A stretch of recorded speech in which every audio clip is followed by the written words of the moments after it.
Hello everyone. आज हम इस वीडियो में आरओई को डुपंट एनालिसिस के थ्रू समझने की कोशिश करेंगे। डुपंट एनालिसिस एक फाइनेंशियल टूल है जो आरओई को तोड़ करके आरओई को कंपोनेंट्स में तोड़ करके एग्जैक्टली बताती है कि किसी कंपनी का आरओई किस वजह से घट रहा है या बढ़ रहा है। मतलब किसी कंपनी का अगर आरओई बढ़ा है तो उसके पीछे क्या कारण है, किस वजह से उस कंपनी का आरओई बढ़ा है। अगर इसे कंपनी के मैनेजमेंट पॉइंट ऑफ व्यू से देखें, इन्वेस्टर्स पॉइंट ऑफ व्यू से देखें या एनालिस्ट पॉइंट ऑफ व्यू से देखें, तो इन तीनों के लिए बहुत ज़्यादा हेल्पफुल होता है डुपंट एनालिसिस। मान लीजिए कि कोई कंपनी है, उस कंपनी का आरओई पिछले साल 10% रहा है। इस साल उस कंपनी का आरओई घटकर 8% हो गया। तो इससे कंपनी की जो मैनेजमेंट है, वो ये देख सकती है कि कौन-सा ऐसा कारण है जिसकी वजह से इस साल उस कंपनी का जो आरओई है वो घट गया। वहीं पे हम एज़ अ इन्वेस्टर्स ये देख सकते हैं कि कौन-सी ऐसी एरिया है जहाँ मैनेजमेंट ने अच्छे वर्क्स नहीं किए हैं, जिसकी वजह से उस कंपनी का आरओई घटा है। यानी हम एग्ज़ैक्टली समझ सकते हैं कि वो कौन-सी चीज़ें हैं जिसकी वजह से उस कंपनी का आरओई इफ़ेक्ट हुआ है।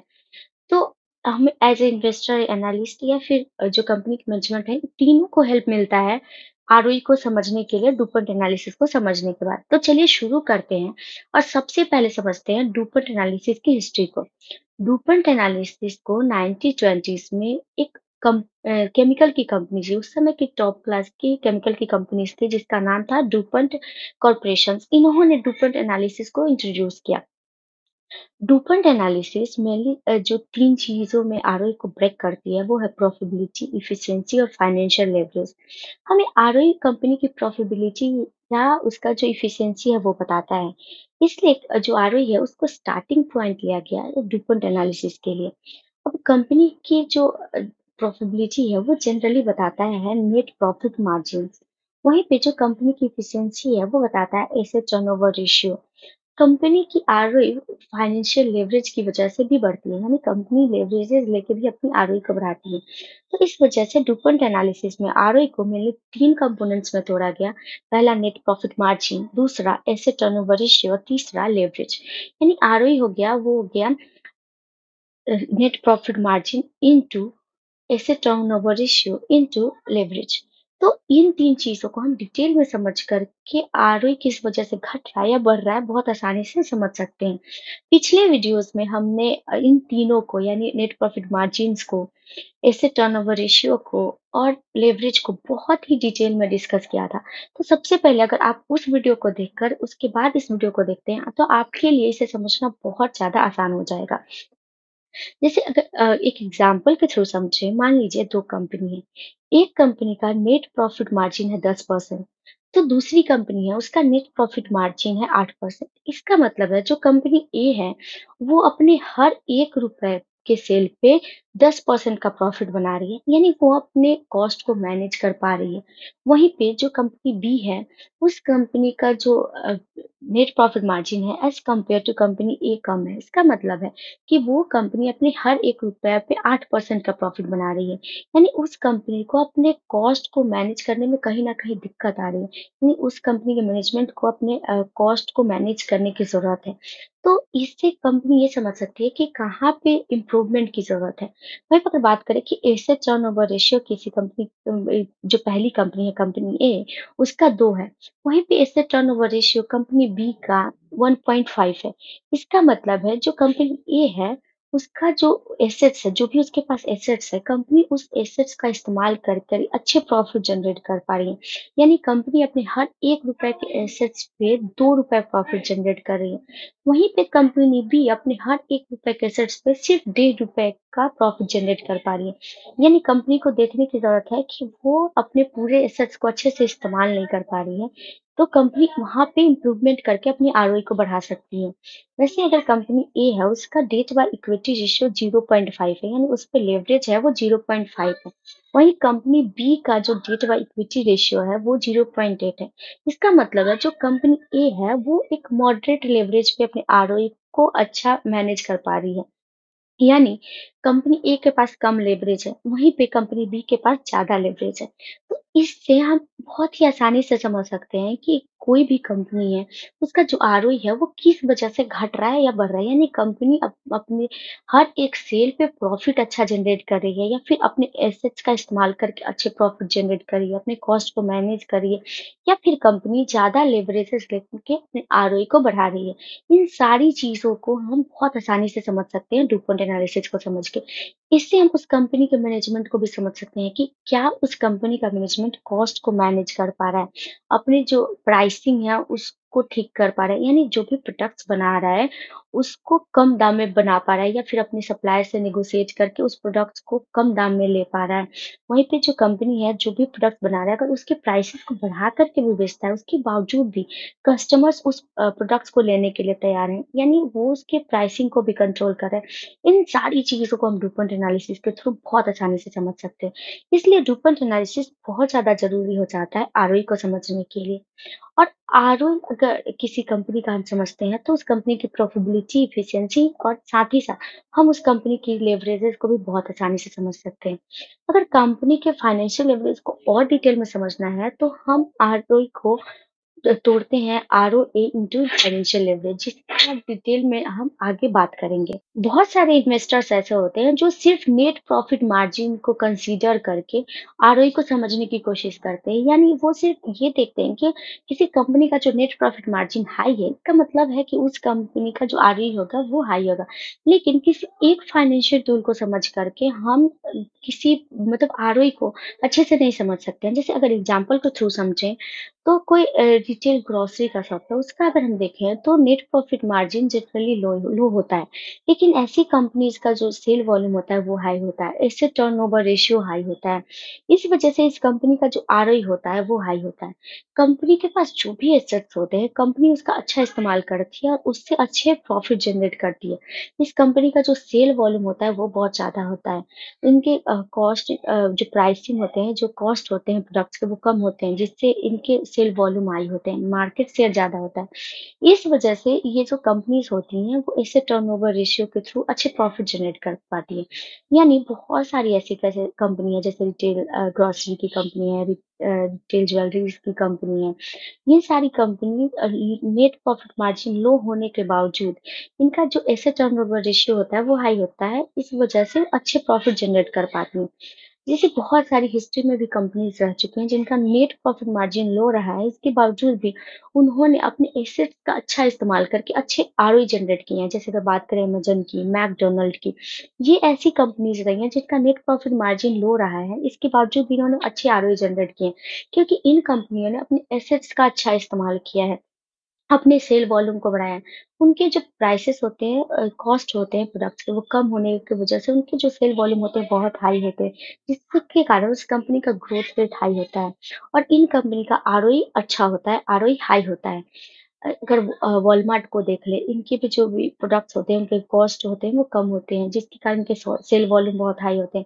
इनके पास जो भी एसेट्स होते हैं, कंपनी उसका अच्छा इस्तेमाल करती है, इन्हें बहुत कम एसेट्स की ज़रूरत होती है, जिसकी वजह से इनका एसेट टर्नओवर रेशियो बहुत हाई होता है और इस तरह से company net profit margin low होने के बावजूद भी अच्छा आरओई जनरेट कर पाती है। जैसे मान लीजिए एक कंपनी है, उस कंपनी का नेट प्रॉफिट मार्जिन है 10%, एक दूसरी कंपनी है, उस कंपनी का नेट प्रॉफिट मार्जिन है 5%, लेकिन एसेट टर्नओवर रेशियो पहली कंपनी का है 2 और जो दूसरा कंपनी है उसका है 5। अगर यहाँ पे हम आरओई निकालें तो पहली कंपनी का हो जाएगा 5 इंटू 2 यानी कि 20%, वहीं पे दूसरी हो जाएगा 5 इंटू 5 यानी 25%। इसका मतलब है कि पहली जो कंपनी है उसका नेट प्रॉफिट मार्जिन हाई था, इसके बावजूद भी उस कंपनी का जो आरओई है वो as compare to company B low था, क्योंकि जो सेकंड कंपनी था उसका एसेट टर्नओवर रेशियो ज़्यादा था। यानी हम किसी एक टूल को समझ करके किसी एक टूल के थ्रू आरओई को नहीं समझ सकते हैं। लेकिन ज़्यादातर ऐसी कंपनी जिनका नेट प्रॉफिट मार्जिन लो होता है लेकिन उनका एसेट टर्नओवर रेशियो हाई होता है, ऐसी कंपनी जो होती हैं वो अच्छे आरओई जनरेट करती हैं। कंपनी अपने आरओई को कैसे बढ़ाती हैं? कंपनीज़ अपने आरओई को मेनली 3 तरीकों से बढ़ाती हैं। पहला, अपने ऑपरेटिंग प्रॉफिट मार्जिन्स को इंक्रीज़ करती हैं। दूसरा, अपने एसेट टर्नओवर रेशियोज़ को इंक्रीज़ करती हैं। तीसरा, फाइनेंशियल लेवरेज लेती हैं। अगर पहला बात करें कि ऑपरेटिंग प्रॉफिट मार्जिन्स को कंपनी कैसे इंक्रीज़ करती है, तो कंपनी अपने जो भी प्रोडक्ट्स को बेच रही है, उसके प्राइस को बढ़ा देती है, जिसकी वजह से हर एक प्रोडक्ट के सोल्ड पे उसे प्रॉफिट जनरेट होता है। लेकिन यहाँ पे एक चीज़ ध्यान देने वाली होती है कि कंपनी जो भी प्राइसेज़ को बढ़ा रही है, उसके बावजूद भी उस प्रोडक्ट्स को कस्टमर्स ले पा रहे हैं। अगर कस्टमर्स उस प्रोडक्ट्स को प्राइस बढ़ने के बावजूद भी ले रहे हैं, तो इसका मतलब है उस कंपनी का जो आरओई है या उस कंपनी का जो प्रॉफिट है वो बढ़ेगा।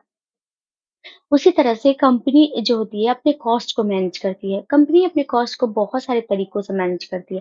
पहला तरीका हो सकता है कंपनी जो भी प्रोडक्ट्स को बना रही है उससे कम दाम में बना पाए या फिर कंपनी अपने जो भी सप्लायर हैं जिनसे प्रोडक्ट्स ले रही है उनसे अच्छा नेगोशिएट कर पाए और अपने जो भी प्रोडक्ट्स को ले रही हैं उसे एक सस्ते दामों में ले सके। इसके लिए कंपनी बल्क में प्रोडक्ट्स को ले सकती है, अपने एक ही सप्लायर से प्रोडक्ट्स को ले सकती है जिससे उसका सप्लायर के साथ अच्छा रिलेशन हो सकता है और वो नेगोशिएट करके अपने प्रोडक्ट्स को सस्ते दामों में ले सकती है। इससे कंपनी अपने कॉस्ट को मैनेज कर सकती है। दूसरा तरीका हो सकता है कंपनी अपने वेस्ट को कम कर दे, अपनी एफिशिएंसी को बढ़ा दे। तीसरा तरीका हो सकता है कंपनी टेक्नोलॉजी का इस्तेमाल करे और अपने जो भी लेबर कॉस्ट है उसको कम कर दे।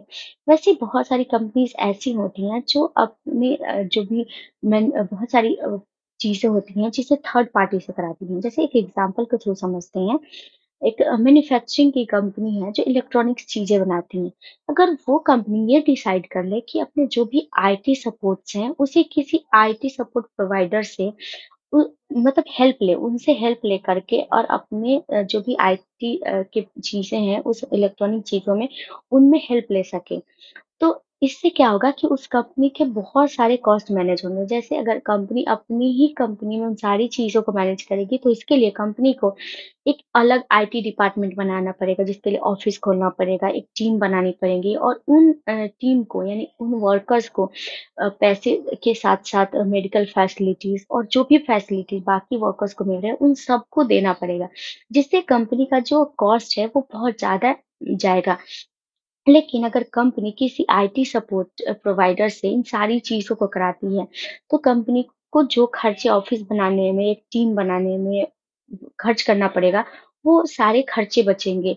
और इसके अलावा कंपनी जो आईटी सपोर्ट प्रोवाइडर हैं, वो लोग उस फ़ील्ड में माहिर होंगे, तो उनका हेल्प लेकर के अपने प्रोडक्ट्स में इनोवेशंस कर सकती है, उनमें हेल्प ले सकती है। तो इन सारी चीज़ों से वो अपने प्रोडक्ट्स के सप्लाईज़ को बढ़ा सकती है, अपने कॉस्ट को कम कर सकती है। तो इन सारी चीज़ों को समझ करके कंपनी अपने कॉस्ट को मैनेज करती है। अब समझते हैं एसेट टर्नओवर रेशियोज़ को कंपनी कैसे इंक्रीज़ करती है।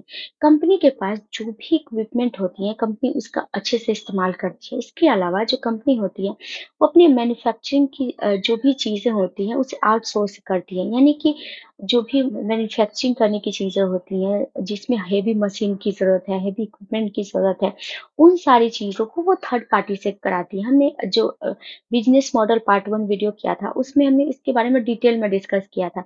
कि बहुत सारी कंपनी ऐसी होती हैं जो एसेट लाइट मॉडल पे वर्क करती हैं। यानी ऐसी कंपनी अपने जो भी ऐसे काम हैं जिनमें बहुत ज़्यादा एसेट्स की ज़रूरत है, बहुत ज़्यादा इक्विपमेंट की, मशीनरी की ज़रूरत है, उन सारे काम को किसी थर्ड पार्टी से कराती है। जिससे उससे मशीनरी पे और इक्विपमेंट पे इन सारी चीज़ों पे ज़्यादा खर्च करने की ज़रूरत नहीं होती है।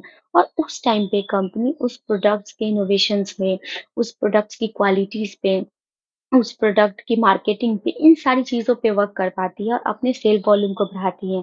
अपने एसेट्स का अच्छा इस्तेमाल करके और इसे एक तरीका मानकर एसेट लाइट मॉडल पे काम करके बहुत अच्छे प्रॉफिट जनरेट करती है।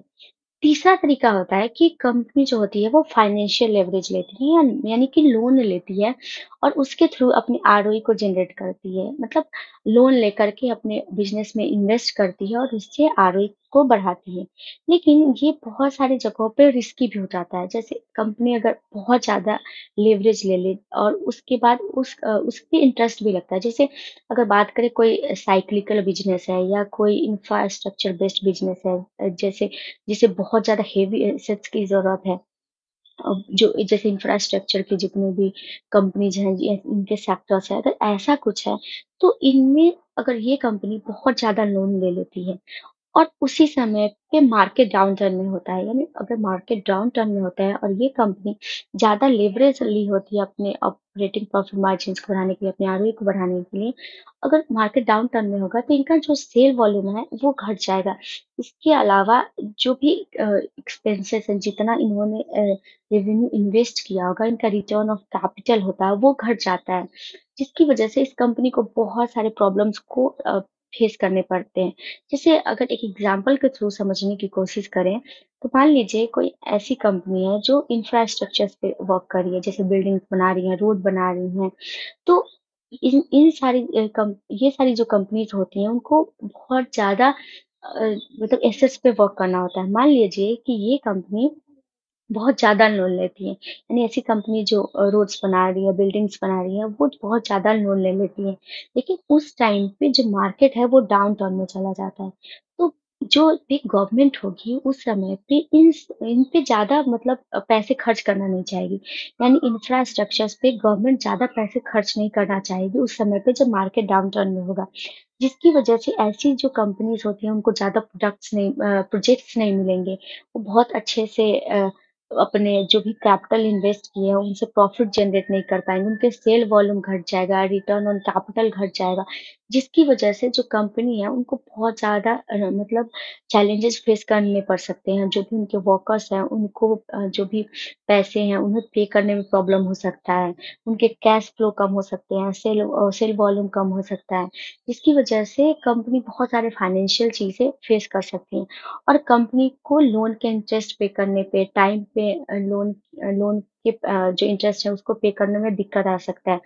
तो ज़्यादा लोन लेने की वजह से भी बहुत सारी ऐसी कंपनीज़ हैं, जिन्हें बहुत ज़्यादा प्रॉब्लम होता है। इसलिए हमें ये समझना ज़रूरी है कि जो भी ऐसी कंपनी है जो साइक्लिकल है जिन या फिर जो बहुत ज़्यादा एसेट्स का इस्तेमाल करती हैं, उन सारे बिज़नेसेस अगर ज़्यादा लोन लेती हैं, तो उन्हें बहुत ज़्यादा प्रॉब्लम हो सकता है।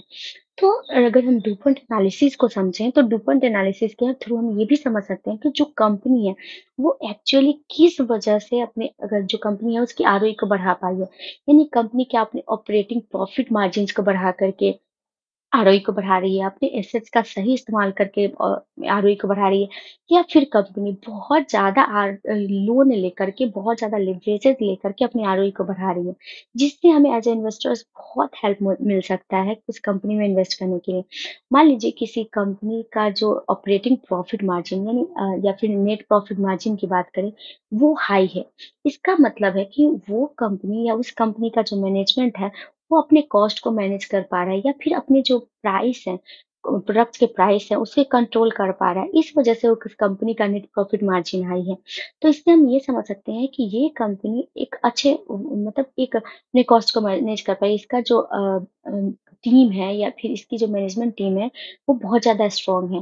वैसे ही अगर कंपनी अपने एसेट्स का अच्छा इस्तेमाल करके अच्छे प्रॉफिट जनरेट कर रही है, तो भी हम समझ सकते हैं कि जो कंपनी का मैनेजमेंट है, वो अच्छा वर्क कर रहा है अपने आरओई को जनरेट करने के लिए एसेट्स का इस्तेमाल कर रहा है। मान लीजिए कोई कंपनी है वो कम बहुत ज़्यादा लेवरेज कर लेकर के आरओई को बढ़ा रही है, तो हम डुपोंट एनालिसिस को समझकर ये भी समझ सकते हैं कि कंपनी जो है वो क्या लेवरेज ज़्यादा लेकर के आरओई को बढ़ा रही है। तो इससे हम ये भी देख सकते हैं कि ये रिस्की हो सकता है या फिर कितना ज़्यादा लेवरेज उस पे है।